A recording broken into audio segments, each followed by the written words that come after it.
The action we're about to take may rank among the most important things many of us do this year. I want to begin by thanking my co-sponsor on this initiative, the City Council President Michelle Wu, who's been a great partner and friend to me on this and so many other environmental initiatives. She has become a trusted partner, a dear friend. I'm very grateful for your leadership and collaboration on this, particularly for her team and my team. I want to thank Jessica Morris from my team, as well as central staff who has really helped carry this through the, and really been the glue that has helped to hold it together. I want to thank all of you, my colleagues, for your engagement throughout this process. You asked thoughtful questions and you pushed to make this order better. I'd like to thank Mayor Walsh and his team. The mayor and I have been in close contact over the last couple of days, and he and his team, like many of you, have pushed us all to write a better order. Some minor changes from the law department are reflected in the new draft before all of you today. They are a technical change under the first, therefore be it ordered, and the second change is in the paragraph under the first, be it further ordered. Later language was changed to be more compatible with future initiatives, and language was added to include other governmental approval.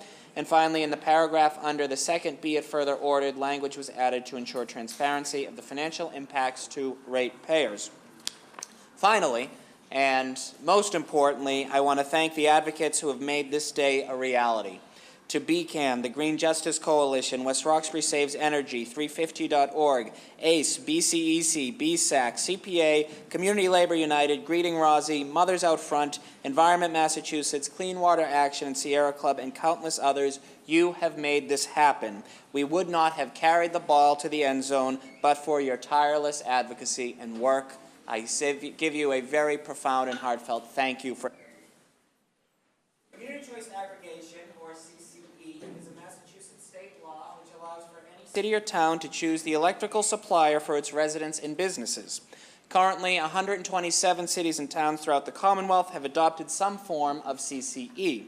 Today, we are seeking to make Boston the 128th, and obviously the most impactful.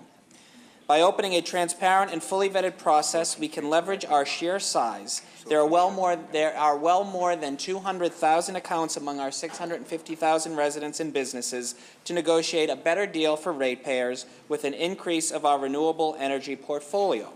Think of this as the Costco effect. Costco can sell items in greater bulk, but at a lesser price to individual price because of the sheer quantity of product. The same economic theory holds true for Boston in this regard. Studies have shown that Boston can increase its renewable energy source for electricity by up to 6% without an increase to the ratepayer. Our order today is calling for an increase of 5%. We will also have an opt-out proviso so that any individual or business can, of course, opt out. And we will also have an opt-up proviso so that any ratepayer may, if they so choose, opt up to 100% of renewable energy sources. Now, there are significant safeguards here to protect all ratepayers, not the least of which is once we authorize this, we then charge the Walsh administration to begin the process of procurement and sort of data collection. If they're unable to find a supplier who is at or below the default rate, we will not proceed. Additionally, if we opt in and find a supplier that conforms to our increase in renewables and price and changes that down the road, we can pause the program. This is precisely what the town of Melrose is doing right now. Assuming we do, and I feel very confident that we will be able to find several suppliers to achieve our goals, we will then begin a very robust community process on educating the public about our transition to CCE.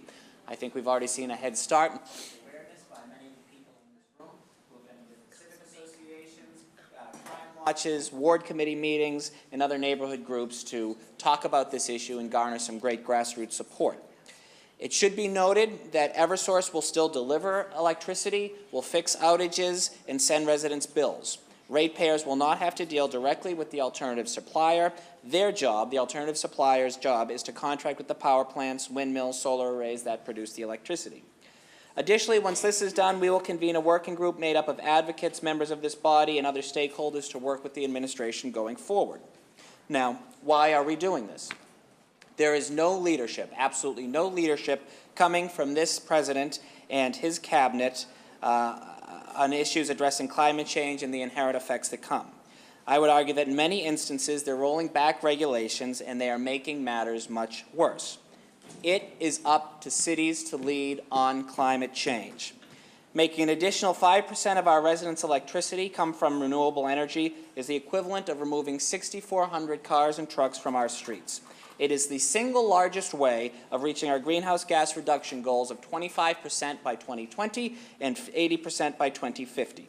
It also means less air pollution from power plants. It addresses environmental justice. It creates green jobs. It creates green infrastructure. Simply put, it builds a greener Boston. Once in a while, it's very rare that this happens, but once in a while, things are not too good to be true.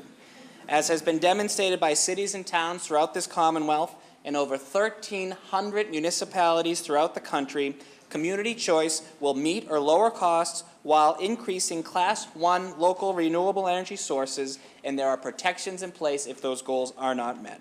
Sound environmental policy is good for the planet, good for green job creation, and good for the ratepayer. It doesn't get much better than that. Now, before I close, I wanted to mention something that really stuck with me. I mentioned it at yesterday's hearing. We had 12 pages of individuals that had signed up. Obviously, not everybody had wanted to testify, otherwise we would still be there. But we had 12 pages of individuals who wanted to testify. And the third person who testified was a young woman named Bolaji, who mentioned in her remarks, she was affiliated with Clean Water Action, and she mentioned in her remarks that she had family in St. Martin, the island in the Caribbean where 95% of it has been destroyed by recent weather events. Following Bolaji was Kalish, who's with the Sierra Club. He mentioned that he had family in Puerto Rico that he couldn't talk to for a week. He was worried. Luckily, they are fine. But obviously, we're seeing the same effects happening in Puerto Rico. The third speaker after that, so speakers 4, 5, and 6 of our first 6 speakers, was a gentleman named Grady, who works with Elders Climate Action. And Grady had mentioned that he was from Houston. Now, these 3 individuals didn't know one another. We didn't plan it this way. Again, we had 12 sheets of people. They're all with different environmental organizations, but hadn't coordinated. And sort of in offhand comments had mentioned they had family in St. Martin, Puerto Rico, and Houston. 3 islands or towns or locations, cities, that have been utterly devastated by what has happened with climate change and the effect on these superstorms that we've seen this past month. If that doesn't underscore that we're not talking about doing this for our kids or our grandkids, this is happening now. And by God, cities have to lead. This is a great way that Boston can lead. We will have an absolute impact almost right away. It's the right thing to do. Let's make it happen. Thank you, Mr. Vice President. Thank you, Councilwoman.